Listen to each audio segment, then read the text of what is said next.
pelintat-pelintut, ya, malah cemen, malah banci.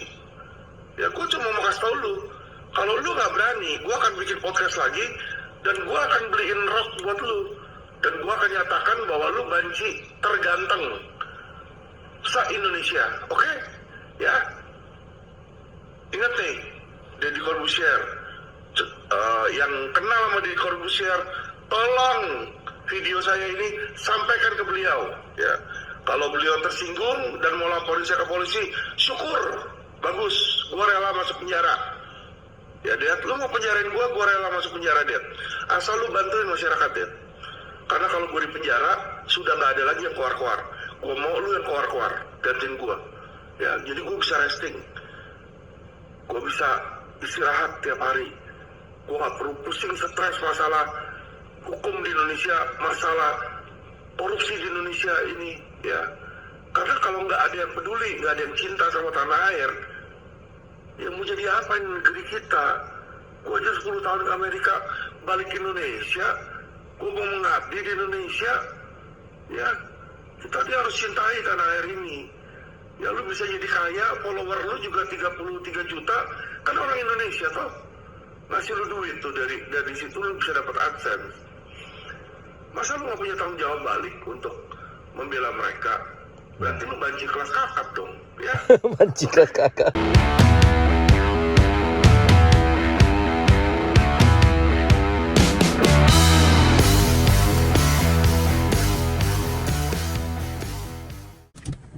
Assalamualaikum warahmatullahi wabarakatuh. Selamat pagi, siang, sore, atau malam teman-teman yang menyaksikan video ini. Sudah lihat potongan tayangan dari YouTube vlognya Alvin Lim Question TV. Jadi tegas Alvin Lim mengatakan bahwa podcaster nomor 1 Indonesia Deddy Corbuzier itu akan dibeliin sama dia rok, nah, dan dikatain banci kelas kakap. Gimana sih banci kelas kakap, ada-ada aja. Jadi Ko Alvin itu marah sebenarnya karena dia selalu memperhatikan. Artinya sebenarnya kalau saya jadi Deddy Corbuzier juga nggak perlu menanggapi lah gitu kan ya. Tapi dibilang tidak menanggapin, harusnya Deddy Corbuzier juga harus mulai sadar dan membuka diri terkait ternyata ada koreksi nih dari Ko Alvin terhadap Deddy Corbuzier yang selama ini cari aman gitu. Cari aman dengan apa? Ya dengan podcastnya yang dicap oleh Ko Alvin sebagai podcast yang dandanin para pejabat. Artinya tukang make up, nyalonin biar lebih cantik gitu, dan lebih kayak respect terhadap ketika mewawancarai atau podcast pejabat-pejabat, agak lebih hati-hati, menjaga perasaan betul gitu kan. Memang sebenarnya karena kenapa ya, kalau aku lihat sendiri secara pribadi nih ya, ini kan boleh saja saya berkomentar secara pribadi sambil jalan, dan tadi ngelihat video kayak gitu sih senyum-senyum dan ketawa-ketawa aja gitu. Gila juga memang Ko Alvin Lim ini benar-benar apa? Sebenarnya di Indonesia itu kita bisa berpikir bahwa dua orang yang punya pikiran yang modelan kayak Alvin Lim itu, yang berani gitu, yang nggak ada takutnya terhadap apapun. Mungkin karena Ko Alvin dia sudah merasa bahwa dia nggak ada beban dan nggak ada lagi yang perlu dia cari. Materi sudah ada, ya kan, anak sudah ada, keluarga sudah ada gitu. Terus bisnis juga udah ada. Dan juga dia sedang sakit parah ginjalnya. Jadi dengan demikian ketakutan apapun yang ada tuh nggak ada lagi dia. Dan dia termasuk etnis Tionghoa atau Chinese yang sepertinya memang dia merasa bahwa Indonesia itu adalah negara tumpah darahnya gitu. Jadi dia dia tidak sama sekali meragukan bahwa Indonesia harus bagus, harus merdeka dari korupsi. Nah itu yang kita salut gitu kan. Jadi saya sesama rekan seprofesi dengan Ko Alvin gitu kan, sebagai advokat dan pengacara, ya kan. Jadi merasa bahwa memang hukum di Indonesia ini bisa dikatakan nih udah kacau gitu, udah kacau. Aturannya jelas, iya kan, hukumannya jelas. Yang nggak jelas tuh aparaturnya gitu. Tapi ini oknum ya, oknum, lagi-lagi oknum. Masih ada nggak yang baik? Masih ada, cuman sudah kalah jumlah gitu. Yang baik sama yang jahatnya udah kalah jumlah gitu. Nah, jadi kita sangat sedih gitu sebenarnya bahwa orang seberani dan sekeren Ko Alvin ini dia sakit gitu. Dan tapi karena sakitnya juga dia malah lebih berani karena dia merasa bahwa hidupnya harus berguna gitu.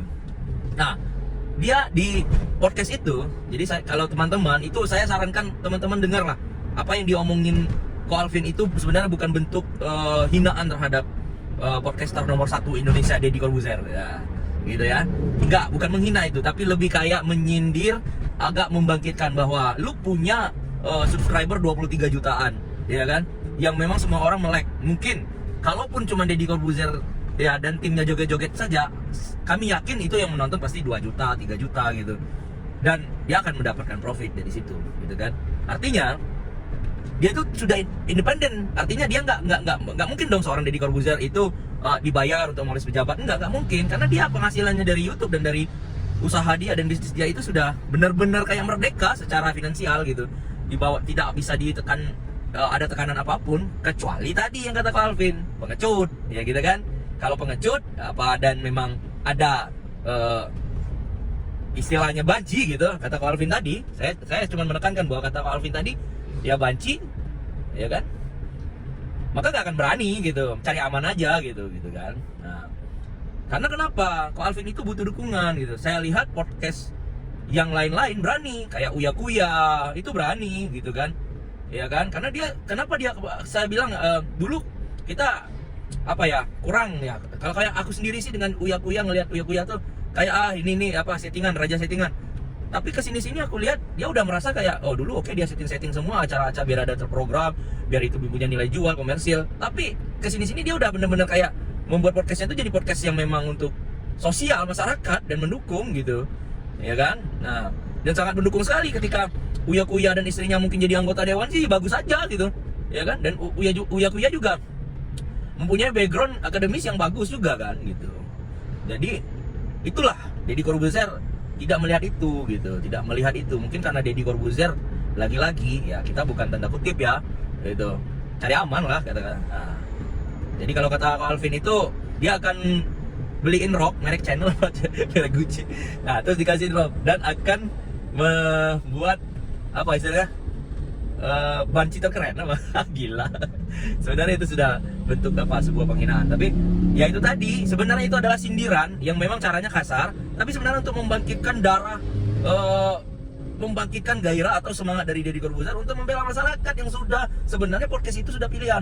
Bayangkan ya, kadang-kadang kita nggak respect juga dengan isi-isi yang menurut saya, misalnya pertanyaan-pertanyaan Deddy Corbuzier yang menyatakan kayak seperti menyindir perempuan, terus ngeliatin ada perempuan kontroversial gitu, yang belahan dadanya nggak ditutup, tidak disensor karena memang belum ada aturannya juga gitu. Tapi ya maksud saya begini, bukan Deddy Corbuzier harusnya menjadi filter itu gitu. Nah, saya setuju sekali dengan Ko Alvin terhadap penilaian itu gitu, bahwa kalau ada pejabat ya sikat aja tuh. Nah, ini ada satu yang saya kagum dari mata Najwa atau Najwa Shihab.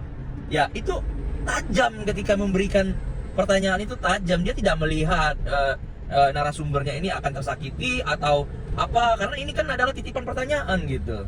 Bilang saja ini titipan pertanyaan, ada masyarakat yang seperti ini. Tajam, agak lebih tajam. Setiap kali narasumber diundang, itu sisi kontroversi, sisi suksesnya ditajamin gitu. Misalnya dia seorang pejabat nih, dia jadi menteri, bilang aja, apakah Anda dekat dengan presiden Anda diajak, sebenarnya kualitas Anda tidak ada. Kan bisa gitu. Itu kan bukan menyinggung juga. Bilang aja dulu di awal sebelum opening, bahwa maaf Pak, nanti sedikit tajam, Bapak boleh jawab boleh enggak gitu ya. Tapi harus berani dulu, ya kan. Terus tim kreatifnya juga liatin nih slide-slide yang memang para pejabat yang diundang itu ada kontroversinya gitu, tajam gitu, nggak apa-apa juga gitu. Ya kalau dia nggak mau diundang lagi ke depannya, ya udah rugi sendiri. Karena kenapa? Anda itu punya podcast yang besar gitu, jadi Anda merdeka secara apapun gitu. Itu, dan orang akan makin suka dan orang akan makin, saya yakin sekali 23 juta atau 22 juta subscriber itu, saya bilang bahwa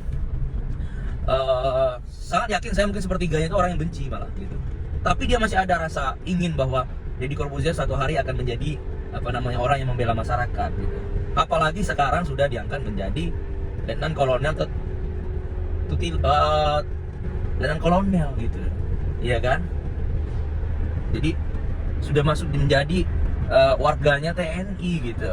TNI yang Sabta Marga yang melindungi masyarakat gitu. Jadi Deddy Corbuzier mau jadi apa sekarang udah bisa gitu. Mau jadi gubernur Jakarta pun bisa gitu. Karena dukungan independen saja semua subscriber bakal dukung kok gitu. Ya kan? Di Jakarta punya 2 juta dia, 3 juta pasti mendukung, udah bisa lolos untuk jalur independen. Ya kan? Buat konsep besar gitu.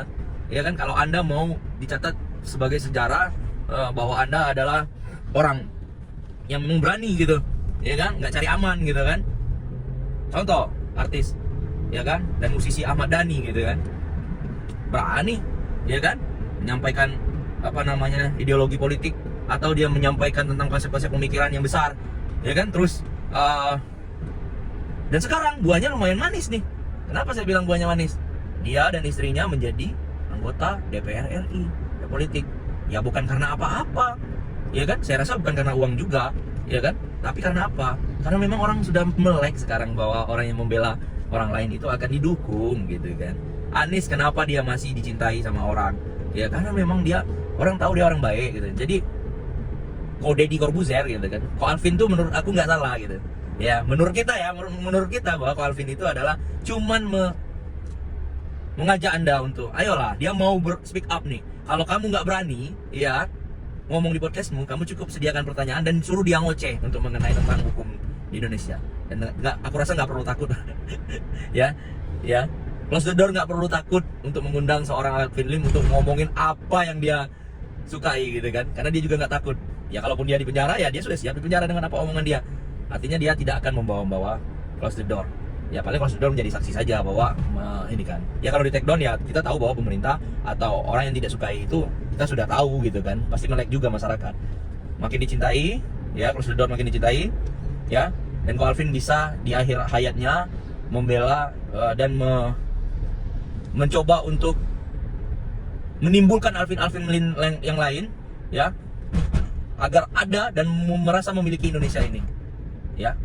Kalau Indonesia baik, kalau Indonesia dipenuhi orang yang jujur, maka yang menikmati itu anak cucu, ya. Ingat, anak cucu. Kalau bangsa hancur karena LGBT, karena korupsi, dan karena hal-hal yang lain, maka rusaklah semua kita sampai ke bawah. Itu saja, ya, obrolan kita pagi ini. Ngosong, ya, berisi, nggak peduli, cuman sekedar mengomentari tentang apa yang disampaikan Ko Alvin. Itu membuat saya jadi happy hari ini. Terima kasih. Wassalamualaikum warahmatullahi wabarakatuh.